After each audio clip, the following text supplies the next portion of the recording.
বাউল নামের ফাউল গেছে জেলে, ফরহাদ মজহার বলে আমি মানববন্ধন করব। বেটা যাও মানিকগঞ্জে, ফরহাদ কোদাল দিয়া তোমার দাড়ি চেষে দিবে তৌহিদি জনতা। প্রয়োজনে আমি যাব মানিকগঞ্জে, দেখবো কিভাবে তুমি মানববন্ধন করো মানিকগঞ্জের মাটিতে। দেশকে গৃহযুদ্ধ লাগাতে চাচ্ছে ফরহাদ মজহার, সে যুক্তরাষ্ট্রের সিআইএ এর অ্যাপয়েন্টেড দালাল। বাউলদের পক্ষে নামছে আবার ফরহাদ মজহার, এ নামছে। এটা হলো শয়তানে আকবার। বিগত জালেমের 16 বছরে ছিল শাহরিয়ার কবিরের মতো ভণ্ড বুদ্ধিজীবীরা, যারা ছিল ভারতের দালাল তাবেদারি করত। আর এখন ফরহাদ মজহার হচ্ছে যুক্তরাষ্ট্রের দালাল, বাংলাদেশকে গৃহ যুদ্ধের দিকে ঠেলে দিতে চায়। আমি এই সমাবেশ থেকে সরকারকে বলবো, ফরহাদকে গ্রেফতার করো, নতুবা এই ফরহাদ সিভিল ওয়ার, গৃহযুদ্ধ বাংলাদেশে লাগাবে। আলেমরা বাউলদেরকে পথভ্রষ্ট কেন বলে? নিজের মন গড়া কথা না কোরআন থেকে বলে? বাউলরা তো রাসূলুল্লাহর দ্বীনকেই মানে না, শরীয়তকেই মানে না, ওরা লালনের ধর্ম মানে। মুসলমান বলা যায়? বাংলাদেশে এখন বাউল ভক্ত বহুত নেতা বেরিয়ে গেছে, বলতেছে বাউলদেরকে মারা যাবে না। তৌহিদি জনতা পায়ে পা পাড়া দিয়ে লাগে নাই। বাউলদের নেতা ভণ্ডটা বলেছে আল্লাহর শানে বেয়াদবি করেছে। এমন হতো কোথাও বাউল গান হচ্ছে, আলেমরা যে মারপিট করে ভাঙছে, তাইলে বুঝতাম এটা অন্যায় হয়েছে। বাউলরা গান করতেছে, আলেমরা যে কি করছে, মারছে, এটাকে বলা যেত অন্যায় হয়েছে, আইন হাতে তুলছে কেন? কিন্তু বাউলদের নেতা যাকে গ্রেফতার করা হয়েছে, সে আমার আল্লাহর শানে চরম ধৃষ্টতাপূর্ণ বেয়াদবিমূলক বক্তব্য দিয়েছে।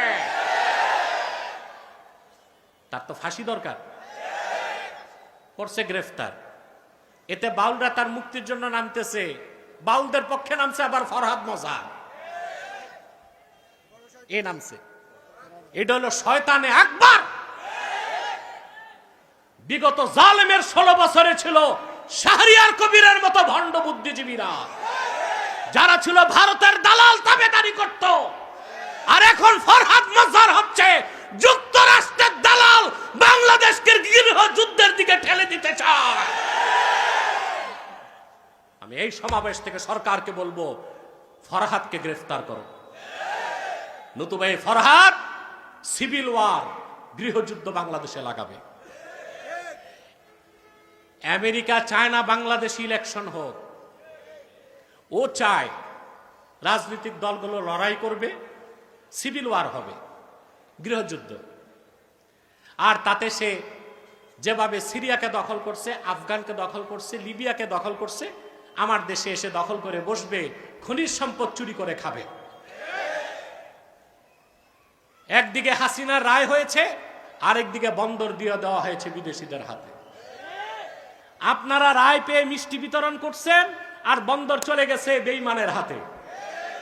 Laldia port, Pangaon port, new mooring container terminal, তিনটা পোর্টকে সুইজারল্যান্ড, নেদারল্যান্ড, ইসরায়েলের হাতে তুলে দেওয়া হয়েছে।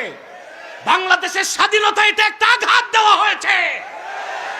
এখন মুসলমান ভারতীয় আগ্রাসন মানি না, যুক্তরাষ্ট্রের আগ্রাসনকে মেনে নিব না বাংলাদেশে।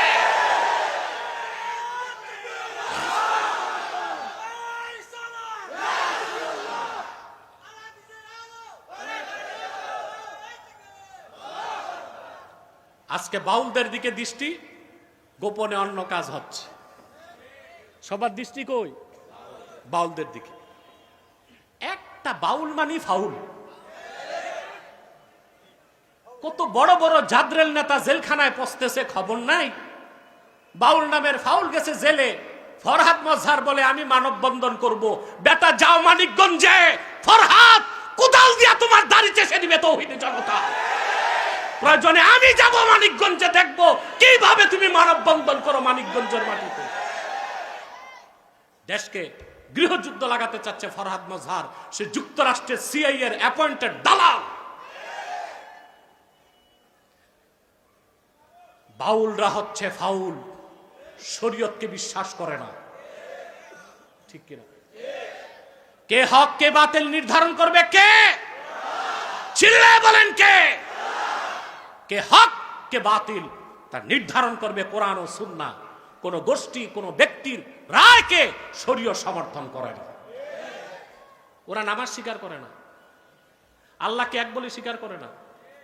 বাউলরা সর্বেশ্বরবাদীতে বিশ্বাসী, হুলুলি আকীদা, রাসূলুল্লাহ শরীয়তকে বিশ্বাস করে না, তাদের জন্য মায়া কান্না। অতএব ভাইরা, রাসূলুল্লাহ সাল্লাল্লাহু আলাইহি সাল্লাম ১৫০০ বছর আগে হেদায়েতের চূড়ান্ত পথ দেখায় দিয়েছেন আর রেখে গেছেন এই কোরআন। যুগে যুগে হেদায়েতের পথ দেখিয়েছে, কিয়ামত তক দেখাবে।